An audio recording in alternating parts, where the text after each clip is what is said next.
Do, do, do, do, do, do, do, do, do. Where's Yolanda? Hey. How's it going? Good. How's everybody over there? Living the dream, Yeah. maybe. Isn't it a dream? Most of the time.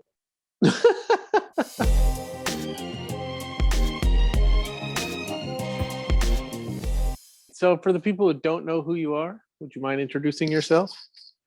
I am OnlyYoliArt, formerly Phoenix Capri. Formerly the artist known as Phoenix Capri. Yeah, as Dove likes to say. Well, because you didn't tell me about it. You just said, here's my new toy. And then you said, here, it's by OnlyYoli. Yeah. And then I was like, what happened to the old name? Yeah. It was just like a rebranding thing. Like I felt like I needed to rebrand. It's good. I mean, a lot of people, that's actually one of the questions, like when you get the questionnaire for the Star Wars pieces for the book, is it's going to ask you like what all the previous names were. Because there's some people who, and this might apply to you, who have created work that has that name on it, but then have changed their name on Instagram and just happened to Madden Toys. I didn't know who Madden Toys were. It turned out it was Mad Wolf, and he changed his name, but there's no reference to it online. And it's like, so it's just, it'd be nice if everyone's got just a list of like previously known as. Yeah. I didn't even think about that. So, so how goes it? It's going good. Spring break just happened this past week, so the kids have been at home. Is that a congratulations or an I'm sorry? It's actually pretty good. Like, my kids, they're all preteens almost. And so they don't want to have anything to do with you. Yeah, they basically entertain each other and, come ask for food and hugs occasionally. That is fantastic. I look forward to that day. Yeah. But then like when your kids like don't give a shit about you, do you then miss it? Do you like pine for the days where they were like just needed you all the time? Well, my kids, I've basically, so my ex-husband is their father. So he was in the military the whole time that we were married, and we were married for several years. And so, it was me and them basically. And so they've always been real close to, mom. And they're still that way. How many of them are there? There's 6 altogether. That just gave me pain. Yeah. I'm pulling my hair out with 2, and wow, but that's good. I mean, that's good that they sort of entertain themselves. I'm in the middle of 2 kids that have very different needs at the same time, and it's let's not talk. Why are we talking about this? We're here to talk about you and your art and your work. So how did you come about Resin Toys? Well, my husband, Geezer Periodicals, he's been doing resin and just kind of dabbling in this art form for at least 6 years now. We've been together 7, going on 8, and he's been dabbling in it. And, I've always wanted to do art. And I always have. I started out with singing whenever I was like 3 years old and carried that on through. And I've done some acting and modeling and videography and photography. And I mean, so, it was kind of like, let me go ahead and see if I actually enjoy it. And, I started, I want to say about a little under a year ago doing it. And it's kind of stuck, it's such an amazing art. Like you can do so many things, and, it just opens up my imagination. And yeah, I have a very vivid imagination. So you've always, it sounds to me like you've been always had or have been always searching for some sort of creative outlet. Yeah, yeah. And do you? I'm the jack of all trades that doesn't use any of those, that kind of thing. Like I've done everything, but I'm still trying to reach higher. And so yeah.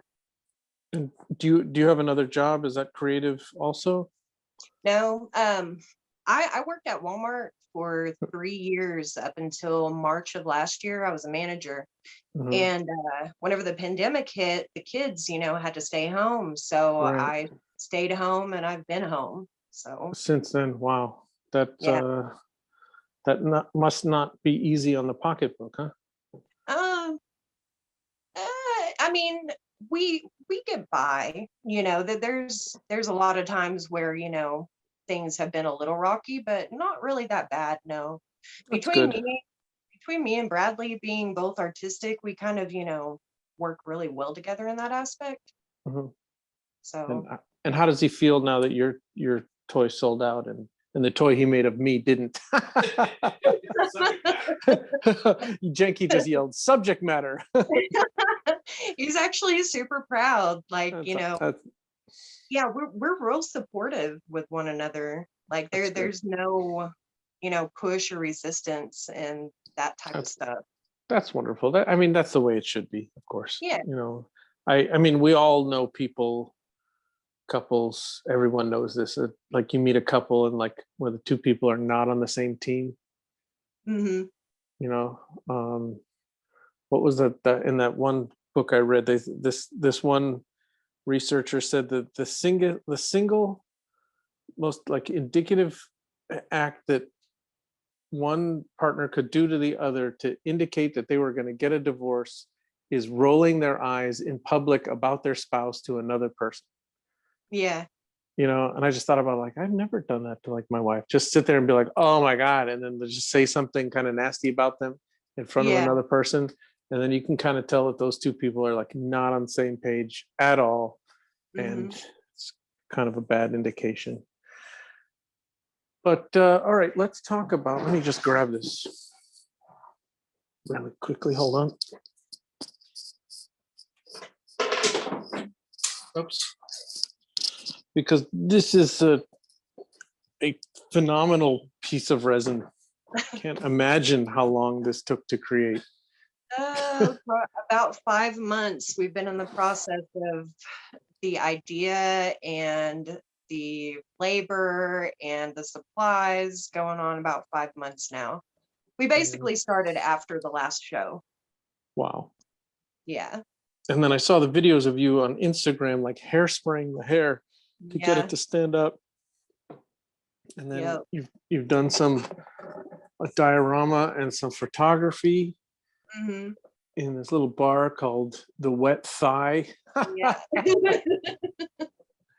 And you always know, like, that a piece is doing well when, like, the other, things sell out sometimes. Most things take, you know every show we have three or four things that usually sell out, and then the majority of the stuff takes 6 months to a year, a full cycle of shows to sell out.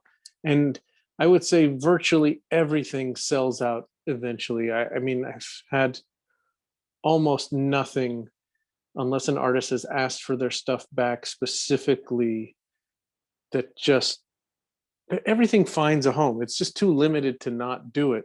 But I always know that you've kind of hit a chord, or struck a chord rather, when other artists in the scene want your work. And Yeah. gotten a lot of that with this piece. Yeah. She's beautiful. Like she came out looking way better than what my imagination, put her to be. Let's just open this here.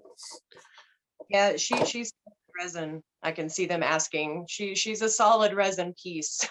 Yeah, she was. I mean, this must, how much does this weigh? This is like A lot. a lot. And then on the back, Hmm.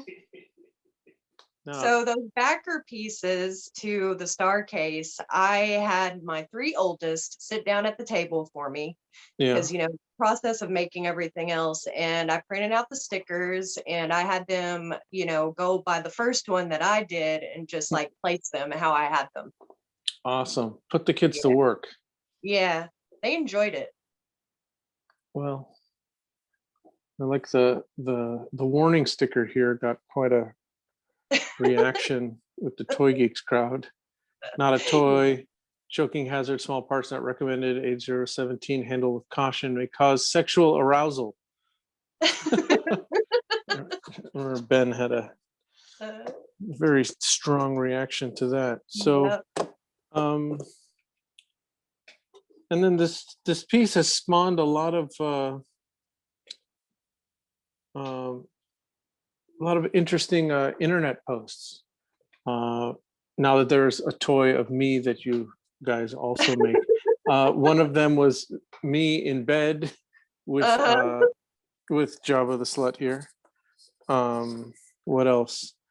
There's actually been no shortage of them. Let me see if I can share here. Bradley's hard at work. Let's see. Well, here we go. Okay, see if everyone can see that right there.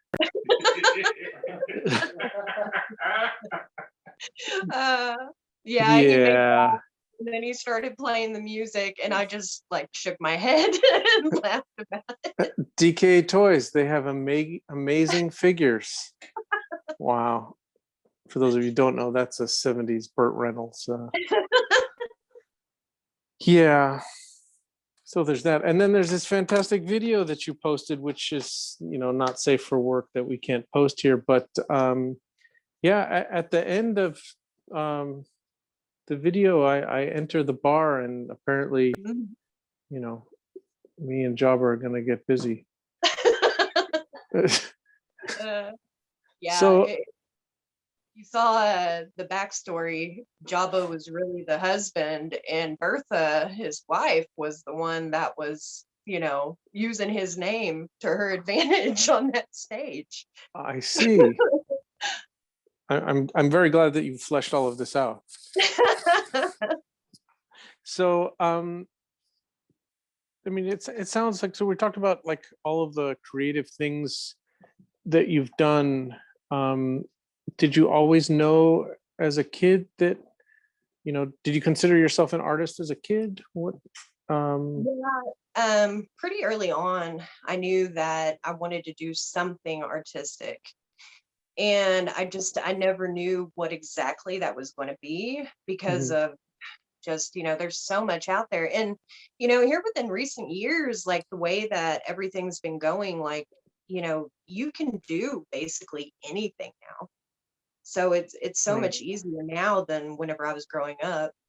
Sure, like those gatekeepers have been sort of removed. The internet has even this. Just this here, we're allowed the opportunity to create an event like this that caters to a few hundred people.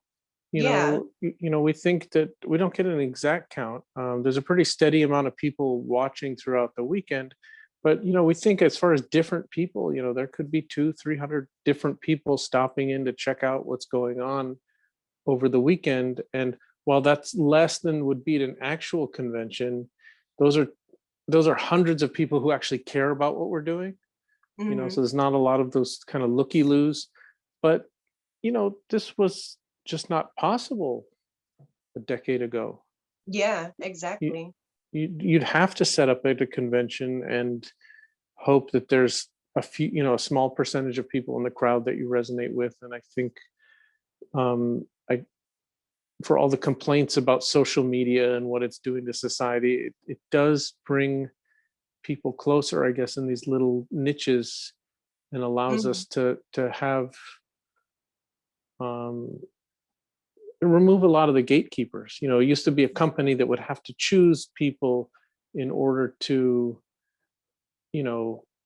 make a movie, make a song, write a book, write an article, and now the technology exists. You can just do all these things yourself and find your audience, I guess. Yeah.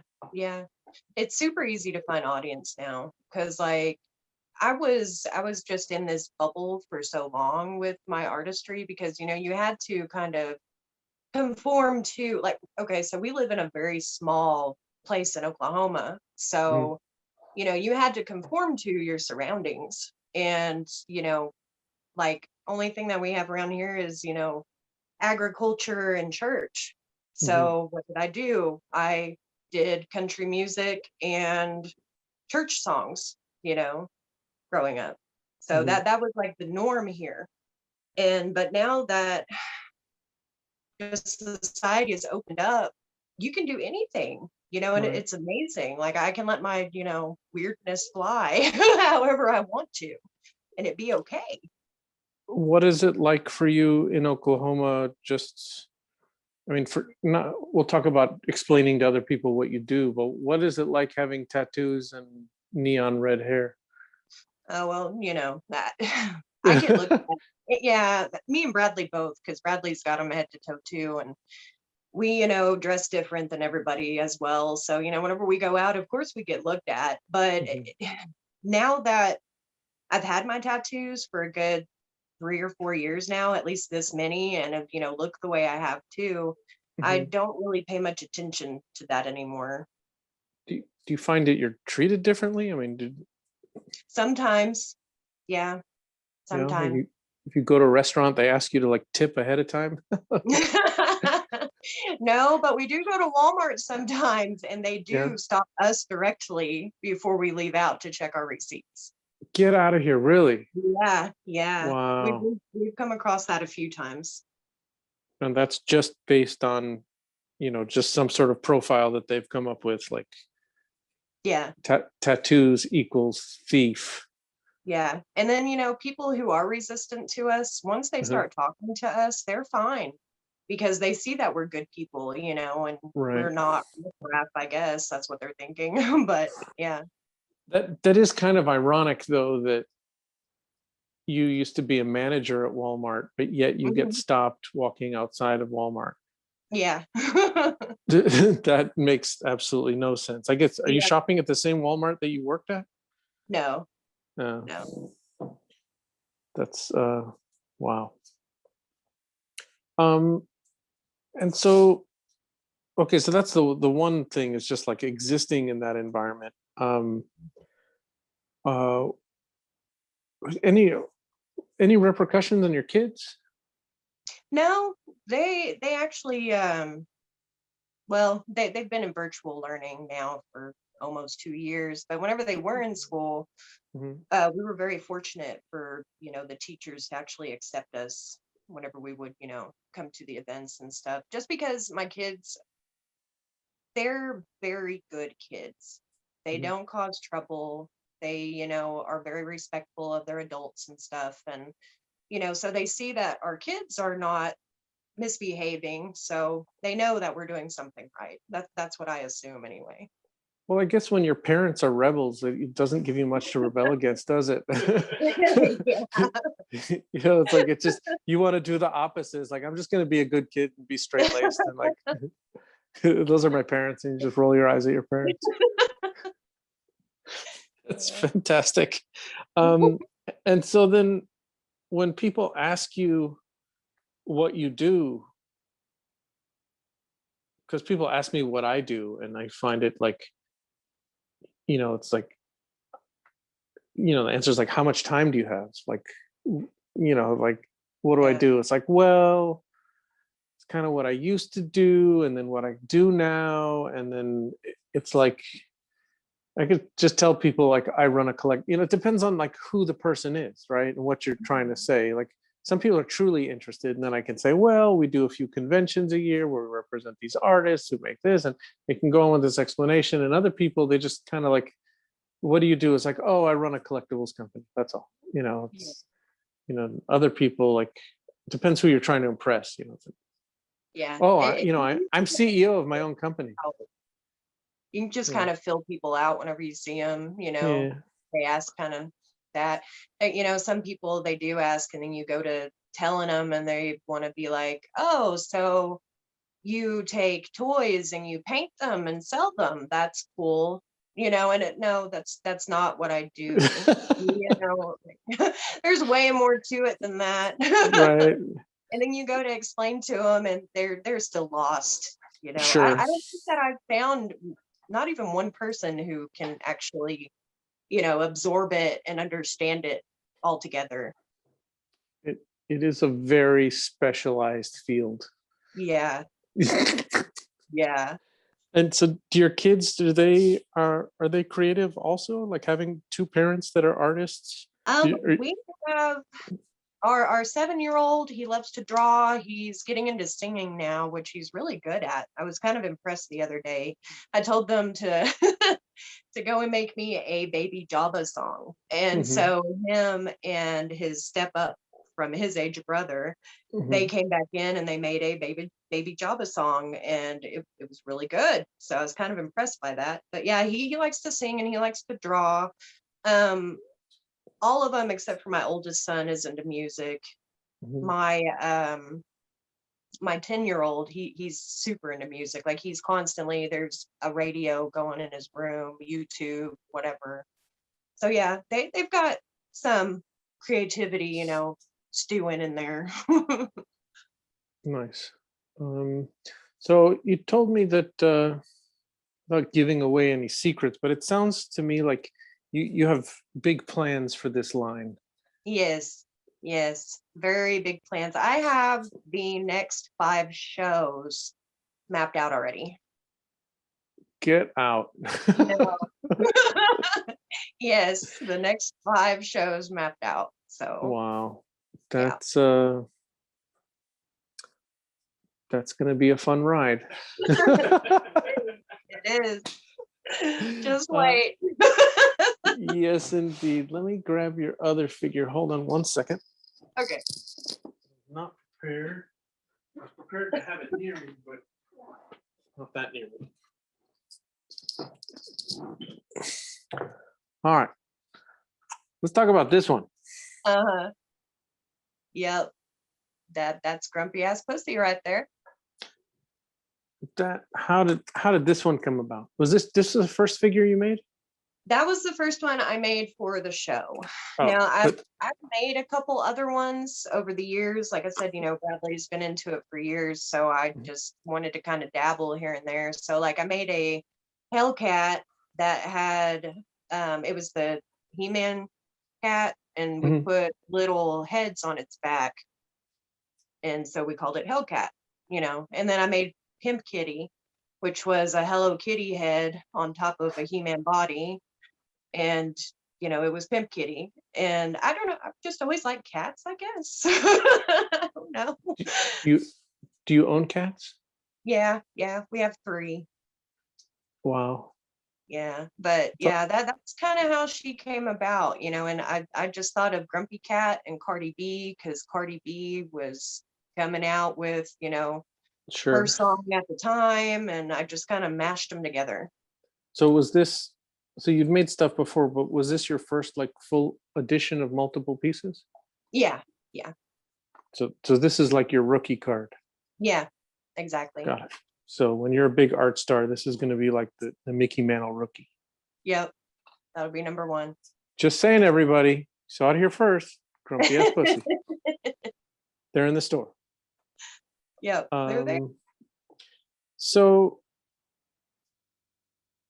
I don't know. I'm interested about the environment. Like, are you in?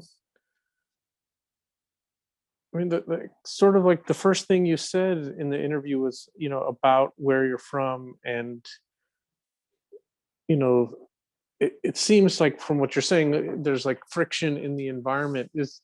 Are you are you living where you're living by choice?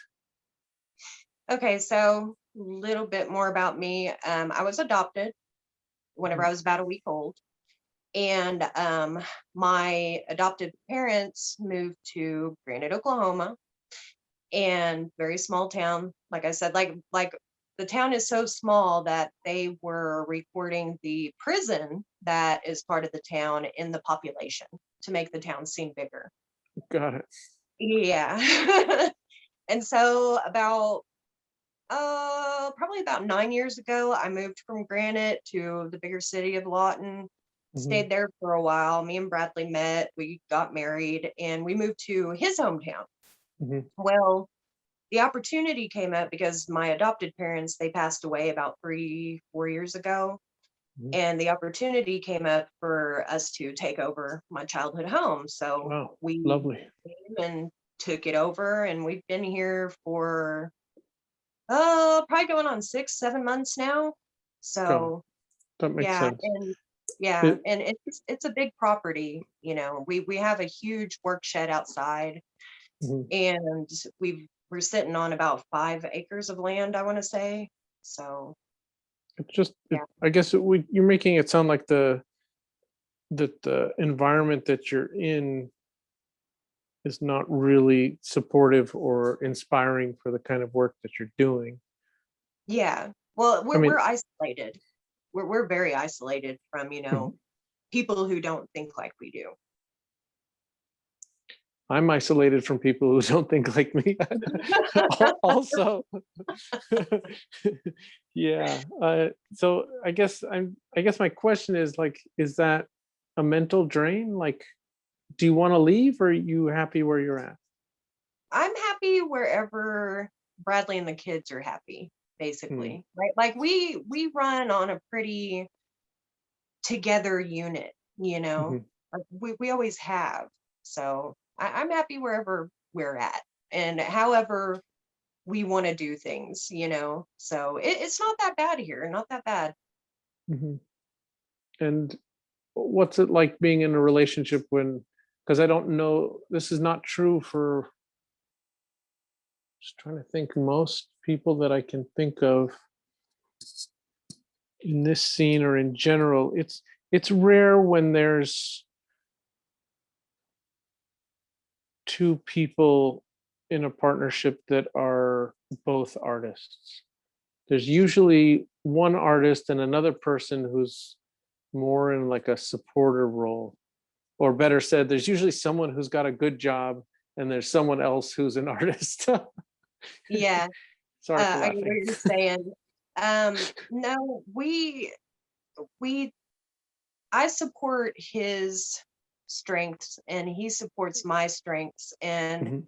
where we have, weaknesses, we try to pull, and try and get on a level ground with the Sure. weaknesses. So, But yeah, we don't argue or fight about anything. We get uh, frustrated, of course, but we kind of walk off from that, then come back together and regather. But yeah, we do really good. so I guess what you're saying is that having uh, two artists in a relationship, you have each other to sort of like bounce ideas off of. Yeah. Where I'm not sure that all artists have that necessarily. Some do, but My that's my wonderful. imagination though, I grab from so many different areas because I have a very vivid imagination. So he can say like one word and my mind just grabs all kinds of different things. And he's just like, that's a little too much. Let's kind of dial it back a little bit. Okay. Wow. Yeah, he has Uh, to level me out sometimes. so is making figures, is this still just one of many things that you do, or do you feel like you found something permanent, or is this just one of the many ways you express yourself? I am so happy with doing this right now. And the toy part for me as of right now is the base of my creativity. So yes, I do want to continue that, and there's so many different things that can go with it Mhm. that it it's just mind blowing to me. So yeah, it's my base Mhm. now. And but these action figures, like, we talked about in previous interviews, were traditionally considered a boy's toy. Hmm. Um, I guess at least when I was younger. Did you have action figures around when you were a kid? I grew up with mostly Barbies and stuffed animals, in which they're still like true to my heart. Hmm. And but I also grew up with a very large imagination too. So, I still watch. I want to watch every single Disney movie that comes out, and I get Disney merch, like toys and things, and that's kind of what I collect on my level. So, but yeah, I grew up around toys, not action figures per se, but toys. But as far as a medium to express yourself, like when did you sort of like decide to like adopt this, these, because we're talking in previous interviews, let's say, about like the nostalgia. So Hmm. what is it about these action figures that I guess what's like the well that you're drawing on? Like if it's not something you played with as a kid, like just aesthetically, are you looking at them and it's like, you know, I guess I'm trying to get to the kernel of it. Like where is it coming from? Okay, so I'm a huge research person. Hmm. So whenever we like Bradley had said something one day, and then I brought Java up, and then it just kind of went on from there. Hmm. So whenever we talked about Java, of course, I started researching every single thing about Java. Hmm. And I like to play off of, you know, I don't know, the base of the character. So, Hmm. Java's this big old mob boss who can, do whatever he wants to. So why not make him the opposite of a mob boss? Why not make him a stripper, working at the Wet Thigh for all of Star Wars, Like, Right. why not do that? So, I just kind of, I don't know, I research and then I twist it around. Nice. Well, it's been wonderful having you here. Like, congratulations on selling out. I think Yeah. you've done a fantastic job. I think everyone who's picked one up has been like tickled pink. Yeah. And we will talk to you soon. I appreciate like all your support and all your participation and everything you do. It's really appreciated. Yeah, I appreciate all of y'all too. So much work and time for all of us. So, And I'm glad that you've found a way to express yourself that's yeah. working. It's really wonderful to see. Thank you again. We'll talk to you soon. Okay. Bye. Take care.